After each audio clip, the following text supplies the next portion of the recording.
por Monseñor José Julio Martínez, El drama de Jesús, segunda parte, capítulo 25. ¿Quién de vosotros me convencerá de pecado?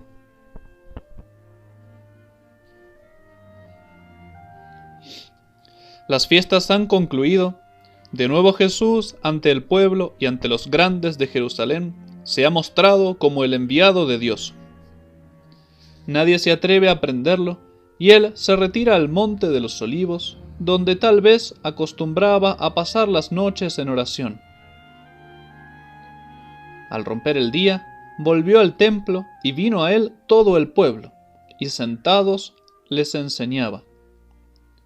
Entonces los escribas y los fariseos le traen una mujer y poniéndola en medio le dicen: Maestro, esta mujer ha sido ahora mismo sorprendida en adulterio. Moisés en la ley nos manda apedrear a semejantes mujeres. ¿Tú qué dices? Decían esto tentándolo para poderlo acusar. Astuta era la tentación. Si Jesús decía: yo la perdono, lo acusarían ante el pueblo de quebrantar la ley. Si decía: yo también mando apedrearla, le quitarían prestigio ante el pueblo, pues tenía fama de misericordioso, y lo mostrarían cruel. Y entonces, además, lo acusarían ante el tribunal romano, quizás, de que se atrevía a pronunciar sentencias de muerte. Jesús los oye, conoce su perfidia, y sin responderles palabra, inclinado hacia abajo, escribía con el dedo en la tierra. Y como porfiasen en preguntarle, se enderezó tranquilamente y les dijo: el que de vosotros esté sin pecado, tire contra ella la primera piedra. E inclinándose de nuevo, continuaba escribiendo en tierra.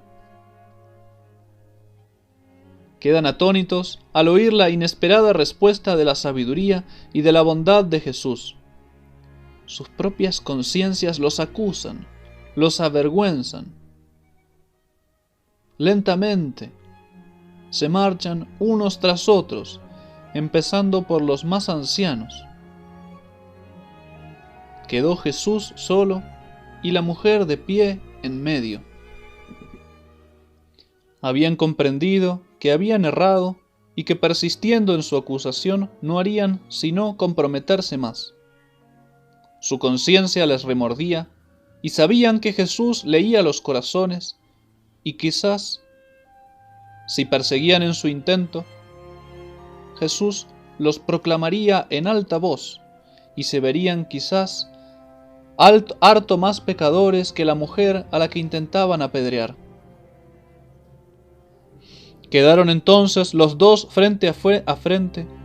Jesús se incorpora y mira a la mujer. Ella apenas se atreve a levantar los ojos ante el Maestro Santo y Purísimo. Es la mujer sorprendida en el pecado abominable. Es la pecadora arrastrada por fuerza ante el Señor. Es la miseria. Pero Jesús es la misericordia. Jesús comenzó su ministerio bendiciendo el amor virginal de dos jóvenes desposados. Se sentó a su mesa y sonrió a su dicha. Más tarde, encontró el divorcio en su camino, el vergonzoso divorcio, la tentación, cuando son dos, de separarse, en vez de llevar amorosamente la mutua carga.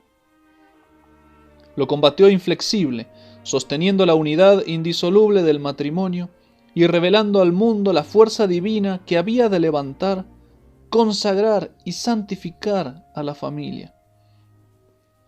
Hoy, en el ocaso de su vida, encuentra el adulterio, la doble flojedad del corazón y de los sentidos.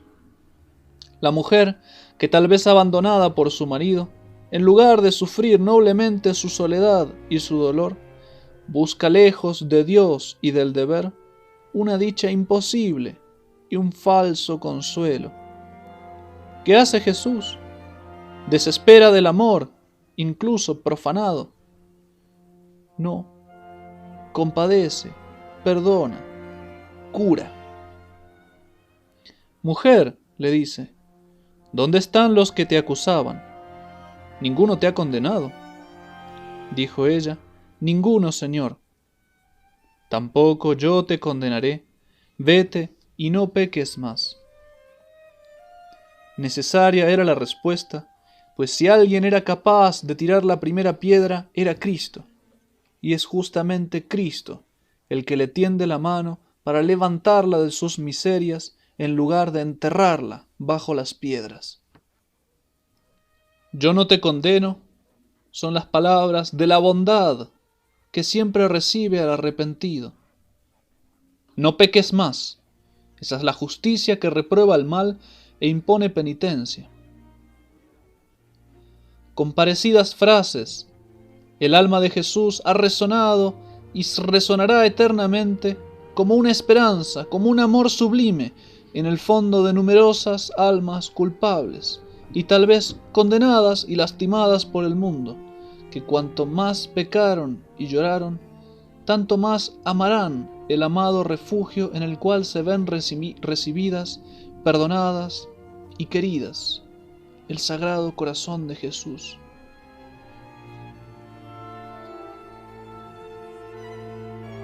Ocurría todo esto en el gasofilacio del templo, lugar donde se recogían las limosnas. Allí se colocaban los colosales candelabros de más de 25 metros de altura, en cada uno de cuyos 4 mecheros cabían más de 30 litros de aceite. Se encendían al empezar la fiesta de los tabernáculos, y a su claridad danzaba y se alegraba el pueblo, mientras los levitas tocaban instrumentos musicales. Esta y las demás iluminaciones que aquellos días brillaban en la ciudad santa, eran símbolo y anhelo de la gran luz que esperaban, el Mesías, el iluminador de las almas, que según la profecía de Isaías, había de aparecer entre los judíos.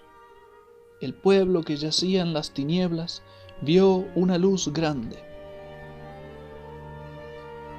La ocasión era magnífica. Jesús la aprovecha y mirando tal vez a aquellos candelabros que pronto serán ya inútiles, les dice: Yo soy la luz del mundo. El que me sigue no anda en tinieblas, sino que tendrá la luz de la vida. Jesucristo Dios es luz, porque ilumina las almas con su gracia y con su gloria. Jesucristo hombre es luz, porque con su predicación y su muerte nos revela y nos merece la luz de Dios. El que le sigue, uniéndose a él con el pensamiento y con la voluntad, tendrá la luz que da la vida eterna. El que no le sigue... Los fariseos, al oír que Jesús se llama luz del mundo, le replican: Tú das testimonio de ti mismo, tu testimonio no es verdadero, es interesado. Respondió Jesús y dijo: Aunque yo doy testimonio de mí mismo, mi testimonio es verdadero, porque sé de dónde he venido y a dónde voy. Tengo conciencia de mi origen divino, vengo de mi Padre y voy a Él. Ellos se enfurecen en su incredulidad y le hablan con desprecio: ¿Dónde está tu Padre? Él tiene que amenazarlos con el más terrible castigo. Yo me voy, y me buscaréis, y moriréis en vuestro pecado. A donde yo voy, vosotros no podéis venir. Prosiguió la discusión cada vez más acalorada. Hubo muchos que al oírlo creyeron en él. Jesús los invita a perseverar diciendo: Si vosotros permanecéis en mi palabra, verdaderamente seréis mis discípulos y conoceréis la verdad, y la verdad os hará libres. Otros que escuchaban le respondieron: Somos descendientes de Abraham y jamás hemos servido a nadie. ¿Cómo dices tú, os hará libres? Jesús les respondió: en verdad os digo, que todo aquel que comete pecado se vuelve esclavo del pecado. No cesaban de contradecirlo sus enemigos, escandalizando al pueblo y a los que habían creído. Jesús llega a decirles: Vosotros sois hijos del diablo, y queréis cumplir los deseos de vuestro padre. Él fue homicida desde el principio, y no se sostuvo en la verdad, porque no hay verdad en él. Cuando dice mentira, dice lo suyo propio, porque es mentiroso y padre de la mentira. En cambio a mí, porque os digo la verdad, no me queréis creer. Y para confirmar sus palabras con su propia santidad personal, les lanza este reto que ningún hombre se atreve a lanzar jamás. ¿Quién de vosotros me convencerá de pecado? Nadie contesta. Nadie puede acusar a Jesús ni de una falta leve. Él añade, pues si os digo la verdad, ¿por qué no me creéis? Porque el que es de Dios oye las palabras de Dios. Por eso vosotros no las oís, porque no sois de Dios. Al verse apretados y vencidos, recurren al insulto y lo llaman samaritano y endemoniado. Jesús responde serenamente, yo no tengo demonio, sino que honro a mi Padre, y vosotros me deshonráis a mí. Pero yo no busco mi gloria, ya hay quien la busque y la vindique. En verdad os digo, el que guarde mi palabra no verá la muerte para siempre. Le dijeron los judíos, ahora sí que vemos claro que tienes un demonio. Con que murió Abraham y los profetas, y tú dices, el que guarda mi palabra no verá la muerte para siempre. ¿Acaso eres tú más que nuestro padre Abraham, que murió? Y murieron también los profetas. ¿Por quién te tienes a ti mismo? Respondió Jesús, si yo me glorifico a mí mismo, mi gloria nada es. Es mi Padre quien me glorifica, ese que vosotros decís que es Dios vuestro, y no le habéis conocido. Pero yo le conozco, y si dijera que no lo conozco, seré mentiroso como vosotros, pero lo conozco y guardo su palabra. Y para curarles un espanto con otro, ya que ellos tanto apelaban a su padre Abraham, añadió, Abraham, vuestro padre, se llenó de gozo por ver mi día. Lo vio y se alegró. Es decir, lleno de entusiasmo deseó y esperó ver mi existencia, que se le reveló por profecía. Ya la ha visto, desde el limbo, por favor de Dios o por noticias que le dieron los que salían de este mundo, y se ha llenado de alegría. Entonces el escándalo llegó a su colmo. ¿No tienes aún 50 años y has visto a Abraham? Al llegar aquí, con plena posesión de la verdad y conciencia segura de su ser, despacio, solemnemente, pronunció Jesús una de las sentencias más santas y terminantes de su divinidad eterna. En verdad os digo, antes que Abraham fuese hecho, yo existo. Lo mismo fue oír estas palabras que lanzarse todos a coger piedras para arrojarlas sobre él. Había blasfemado, se había hecho hijo de Dios, Dios eterno, mayor que Abraham y anterior a él. Era preciso apedrearlo y acabar con él de una vez. Pero Jesús se ocultó y salió del templo.